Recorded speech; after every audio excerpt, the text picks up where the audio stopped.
Sir, શું ગળ્યું ખાવાથી આપણને ડાયાબિટીસ થઈ શકે છે? શું તમે પણ આવું માનો છો? તો આ રીલ સ્કીપ કરતા નહીં. ડાયાબિટીસ એક સાયલેન્ટ બીમારી છે. શરૂઆતના સ્ટેજમાં એટલા બધા સિમ્ટમ્સ આવતા નથી, પરંતુ શરીર આપણને હિન્ટ આપે છે, જેવી કે વારંવાર તરસ લાગવી, વારંવાર પેશાબ લાગવો, કારણ વગર થાક લાગવો, વજન ઘટી જવું, ઘા રૂંઝાવામાં વાર લાગવી, દેખાવામાં તકલીફ લાગે. આ બધા ડાયાબિટીસના શરૂઆતના લક્ષણો હોઈ શકે છે.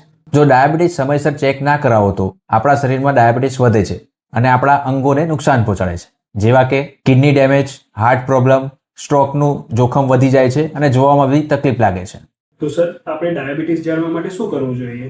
સિમ્પલ ટેસ્ટ કરાવો.